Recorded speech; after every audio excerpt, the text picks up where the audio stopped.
அனைவருக்கும் அருள் சரவணன் அன்பு வணக்கங்கள். இன்னைக்கு பதிவில் ஒரு திருச்செந்தூர் முருகருடைய பக்தர் ஒருத்தர் இருந்தார். அவர் ஒரு மெடிக்கல் ஷாப் ஒன்று வச்சுருக்காரு. அந்த மெடிக்கல் ஷாப் வைக்கும்போது அந்த நாள் ஒவ்வொரு நாளும் அவர் அந்த கடைக்கு வரும்பொழுது அந்த படத்தை திருச்செந்தூர் முருகன் படத்தை வச்சு அதை சுத்தமாக தொடச்சிட்டு அதுக்கு பொட்டு வச்சு அதுக்கு பூ வச்சு ரொம்ப மிகுந்த அன்போடு அதை செய்வார். இதுதான் அவருடைய நாள்தோறும் பழக்கவழக்கமாக இருக்குது. இந்த மாதிரி இருக்கும்போது அந்த மெடிக்கல் ஷாப்போட அவரோட பையனை டெய்லி டைம் கிடைக்கும் போதும் நாள்தோறும் கூட்டிகிட்டு அந்த இதில் உட்கார வைப்பார். அந்த மாதிரி உட்கார வைக்கும்போது அவன் அவங்க அப்பா செய்கிறத நாள்தோறும் பார்த்துட்டு வருவான். இது நாள்தோறும் இருக்க இருக்க பல நாட்கள் பல வருடங்கள் கழியுது. இவருடைய அன்றாட வேலையில் இது முக்கிய வேலையாக செஞ்சுட்டு தான் அதுக்கப்புறம் தொழிலையே ஆரம்பிப்பார். இந்த மாதிரி இருக்கிற காலத்தில் கொஞ்ச நாள் கழித்து அந்த ஓனர் இறக்குற தருவாயில் அவங்க பிள்ளைகிட்ட சொல்கிறாரு, இப்போ இந்த கடையை நல்லா பார்த்துக்கோ, உனக்கு நல்ல வருமானம் வரும். முக்கியமாக ஒரு விஷயத்த செய்ய மறந்துடாத, நாள்தோறும் இந்த திருச்செந்தூர் முருகனோட இதை படத்துக்கு பூஜை பண்ணுறதை மட்டும் என்றைக்கு நிப்பாட்டிடாத. ஏன்னா அவர் உன் கூடவே இருக்கிறாரு, உன்னை வழி நடத்துவார். அதை மட்டும் என்றைக்கும் மறந்துடாத. இது நீ நாள்தோறும் செய்யணும்னு எனக்கு சத்தியம் பண்ணி கொடு அப்படின்றார். சரி, அப்பா இது தானே கேட்குறாரு அப்படின்றதுனால அவன் சத்தியம் பண்ணி கொடுத்துட்றான். சத்தியம் பண்ணி கொடுத்த பிறகு அப்பா மறைவுக்கு பிறகு அவன் அந்த படத்தை நாள்தோறும் செய்வான். ஆனால் அப்பா செஞ்ச மாதிரி அந்த அன்பான முறையில் செய்ய மாட்டான். ஒரு இயந்திரத்தனமாக இருக்கும். சும்மா தொடச்சி ஒரு பொட்டை வச்சுட்டு அதுக்கு பூ வச்சுட்டு அதுக்கப்புறம் அந்த நாளை தொடங்குற மாதிரி இருக்கும். ஆனால் இப்படியே காலம் கொஞ்சம் நகர்ந்துட்டு இருந்தது. ஒரு நாள் இரவு ஒரு பையன் ஒரு சின்ன பையன் கண்ணீரோட அந்த கடைக்குள்ளே நிற்கிறான். ஐயா, எனக்கு இந்த மருந்து தர முடியுமா? இந்த மருந்து எங்கள் அம்மா சாக கிடக்குறாங்க, இந்த மருந்தை கொடுத்தா சரியாயிடும்னு மருத்துவர் சொல்கிறாரு, இது கிடைக்குமா அப்படின்னு கேட்குறான். இதுவாப்பா, இது இருக்குன்னு சொல்கிறான் அந்த பையன். அப்போ என்ன நடக்குதுன்னா, உடனே கொஞ்ச நேரத்தில் கரண்ட்டு போயிடுது. சரி, என்ன பண்ணுறாருன்னா அந்த மருந்தை எடுத்து அந்த பையன் கையில் கொடுத்துட்றாங்க. அந்த பையன் அழுதுகிட்டே அதை வாங்கிட்டு போகிறான். கொஞ்ச நேரத்தில் கரண்ட் வந்துடுது. அப்போ பார்க்குறான், அவன் எந்த மருந்து கொடுக்கணும்னு நினச்சானோ அந்த மருந்து அங்கேயே தான் இருக்குது.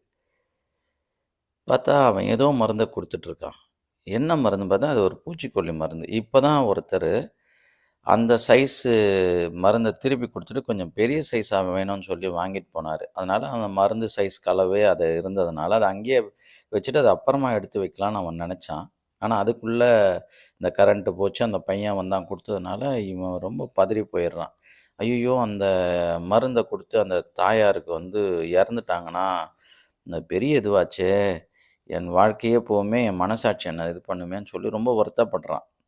வருத்தப்படும்போது பார்த்தா எதிர்க்க இருக்கக்கூடிய அந்த திருச்செந்தூர் முருகன் படத்தை பார்க்குறான். அப்பா சொல்லியிருக்காரு, என்னைக்கா இருந்தாலும் உன்னை வழி நடத்துவார், உன்னை பாதுகாப்பார்னு சொன்னாரே, இவர்கிட்ட இன்னைக்கு கேட்போம் அப்படின்னு சொல்லி கேட்குறான். ஐயா முருகா, என்னை காப்பாற்றுப்பா அப்படின்னு சொல்லி மனமுருகி கேட்குறான்.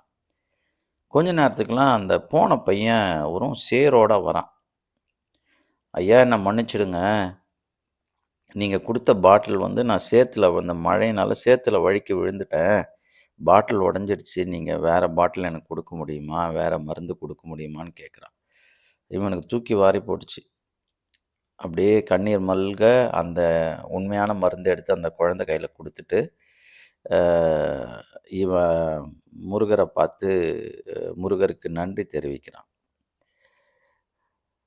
இந்த கதையில் அவனுடைய நம்பிக்கை இவ்வளோ நாள் இல்லாமல் இருந்தது. எப்போ அவனுக்கு அவர் மேலே அதீத நம்பிக்கை வருதோ, இறைவன் நம்மளுடைய ட்ரஸ்ட்டுன்னு சொல்லுவாங்க, நம்மளுடைய நம்பிக்கையில் தான் இருக்குது. நீங்கள் எந்த ஒரு கோயிலுக்கோ எந்த ஒரு இடத்துக்கு போனாலும் நீங்கள் நம்பிக்கையோடு கேட்டு பாருங்களேன், அவரு கண்டிப்பா குடுத்தே தீருவாரு. நமக்கு அந்த இடங்கள்ல கொஞ்சம் ஒரு ஒரு விகல்பம் வந்துரும். நம்ம இங்க கேட்கலாமா? இல்ல அந்த சாமிகிட்ட கேட்கணுமா? இந்த ஒரு நிலை வந்துறதுனால தான் நமக்கு ஆழ்ந்த ஒரு நம்பிக்கை இறைவன்கிட்ட வரமாட்டுது. நம்ம சொல்லிடுவோம், எனக்கு இருக்கு. ஆனா பார்த்தீங்கன்னா, எங்கேயோ ஒரு இடத்துல வந்து அந்த பெர்சன்டேஜ்ல நமக்கு கம்மியா இருக்கு. நம்ம மாத்த வேண்டியது வந்து அதீத நம்பிக்கை கொண்டு அவங்களுடைய பாதத்த கெட்டியா புடிச்சுட்டோம்னா, அவரு உங்கள வழிநடத்துறது மட்டும் இல்ல, உங்களுக்கு தரிசனமே குடுப்பாரு. இது வந்து ஏதோ ஒரு வார்த்தைக்காக மட்டும் இல்ல. நம்ப வந்து அன்றாட நம்மளுடைய வாழ்க்கையில பல பேர் இத சந்திச்சிருப்பாங்க. சில இக்கட்டான தருணங்கள்ல நீங்க வந்து மனமுருகி கேட்கும்போது, அடுத்த நிமிஷம் அந்த இக்கட்டான தருணங்கள் அப்படியே பனி போல உங்கள விட்டு போயிடும்.